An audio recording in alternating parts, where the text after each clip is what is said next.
চাষা হয়েছিল আমাৰ না কি কয় আপনাৰ মেলা চাষা হয়েছিল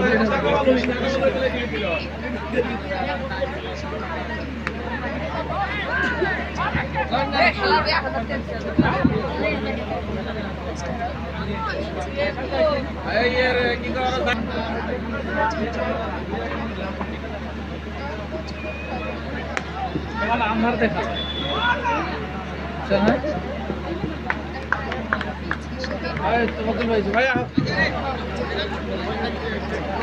আমাৰ শ্ৰদ্ধা তফাজ্জল হক ডাঙৰীয়া আহিছে তেখেতক মঞ্চ দাঙি আসন ল'বলৈ অনুৰোধ জনাইছো প্ৰচেষ্টা গ্ৰীণ ভেলী ক্লাবৰ আজি বৰ্গে দুজন সদস্যৰ কথা মনত পৰিছে কামৰ প্ৰতি আগ্ৰহী আছিল দেখেন দুজন হৈছে আমাৰ গ্ৰীণ ভেলী ক্লাবৰ আজীবন সদস্য দুজনকে আমি গ্ৰীণ ভেলী ক্লাবৰ আজীবন সদস্য হিচাপে স্বীকৃতি দিছো আৰু আজি তেখেতসকলৰ কথা আমাৰ অঞ্চলৰ ভিতৰত ইমান কেইখন স্কুল ইমান কেইখন মছজিদ ইমান কেইখন অনুষ্ঠান আছে কোনো এখন অনুষ্ঠানৰ সন্মুখত 5 বিঘা ঠাই মুকলি কৰি ৰখা হোৱা নাই বা এখন খেলপথাৰ ইয়াত সংৰক্ষিত কৰি আমাৰ যুৱ সমাজৰ বাবে ৰাখি থোৱা হোৱা নাই আজি যদি আমি ট্ৰাইবেল এৰিয়াত যাওঁ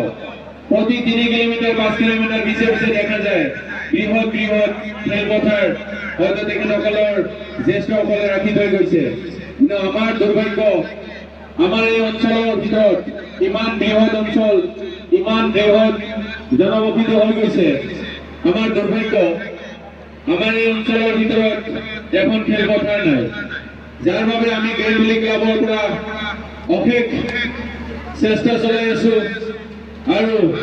মৃত্যুৰ আগলৈকে চেষ্টা চলাই যাম এইখন খেলপথাৰ হিচাপে আমি ৰাখিবলৈ যত্ন কৰি আছো আৰু যিকোনো ৰিজাৰ্ভৰ টিম এপিডিএফৰ টিম চিআৰপিএফৰ টিম আৰ্মিৰ টিম আদি কৰি আমাৰ ডিষ্ট্ৰিক্ট লেভেলৰ নলবাৰী আদি টিমসমূহ আহি পেলাই ইয়াত আমাৰ খেলি গৈছে আৰু তেখেতসকলৰ হাতত হয়তো আমাৰ গ্ৰীণ ভেলীৰ বঁটাসমূহ এতিয়া ৰৈ গৈছে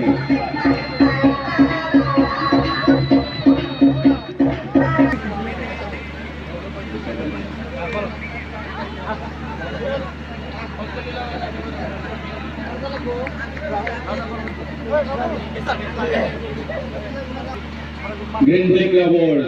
কৰ্মকৰ্তাসকলৰ অশেষ প্ৰচেষ্টাৰ ফলত তথা বিশেষকৈ দুজন ব্যক্তি এজন ব্যক্তি যিজন ব্যক্তিৰ কথা হয়তো আমি যিমানে ক'বলৈ যাওঁ সিমানে কম পৰিব তেখেত যথেষ্ট পৰিমাণে সামাজিক কামত জড়িত সেয়া মাদ্ৰাছাই হওক মছজিদে হওক বা এনেকুৱা ধৰণৰ ক্লাবৰ খেল ধেমালিতে হওক তেখেতসকল যথেষ্ট পৰিমাণে সহযোগৰ হাত আগবঢ়ায় আৰু আমাৰ অতীজৰে পৰা গ্ৰীণ ভেলী ক্লাবৰ যিমান আমি কাৰ্যসূচী হাতত লৈছো সকলো কাৰ্যসূচীতে তেখেতে আমাৰ লগত যথেষ্ট পৰিমাণে সহযোগৰ হাত আগবঢ়াই আহিছে আৰু তেখেতে অন্য বছৰৰ দৰে এইবেলিও তেখেতৰ দেউতাকৰ নামত মৰহুম শামছুল হক ডাঙৰীয়াৰ নামত এইবেলিও আমাৰ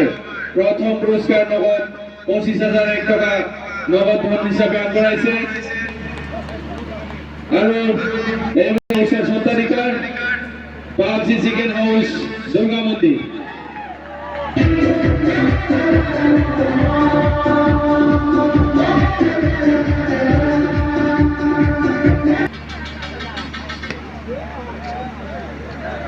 Hey, lapangan.